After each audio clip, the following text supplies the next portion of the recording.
Everyone keeps asking the same question. Are prediction markets just gambling? But I think that question is already outdated. The bigger question is this. What happens when prediction markets, crypto exchanges, and perps DEXs all start moving toward the same product?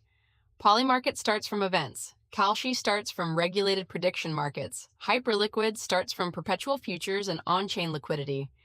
But all three are moving toward the same bigger idea: 24/7 markets, more assets, more leverage, and more real-time pricing of uncertainty. The next exchange may not just list tokens. It may list anything people disagree about. This is why the recent move from Polymarket and Kalshi matters. Prediction markets used to be simple. Will this happen? Yes or no? Will this candidate win? Will this team win? Will this economic number come in higher or lower? But now the model is expanding. Polymarket and Kalshi are both moving toward perpetual futures. That means prediction markets are starting to borrow the language of crypto exchanges. Go long, go short, trade 24/7, adjust exposure, and hold positions without a fixed expiry. This is not just a product update, it is a signal that prediction markets want to become full trading venues. But the convergence is not only coming from prediction markets, it is also coming from perps DEXs. Hyperliquid already has one of the strongest crypto-native perp trading communities, but HIP-3 makes the story much bigger.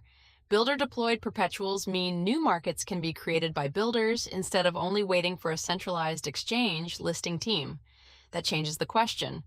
The old question was, which token will the exchange list next? The new question is, which market will builders create next? This is the rise of the everything exchange.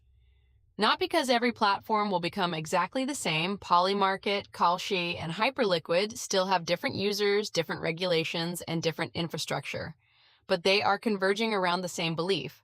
Markets should be open, real-time, global, and available for almost every kind of uncertainty. Crypto prices, interest rates, elections, sports, AI releases, real-world assets, commodities, narratives. If people disagree about it, someone will try to make a market for it. That is the real shift. The exchange of the future may not only trade assets, it may trade attention, belief, risk, and information. But this is also why the debate is getting louder. If every belief becomes a market, the risks also become bigger. Regulators will ask, is this financial innovation or gambling with better UX?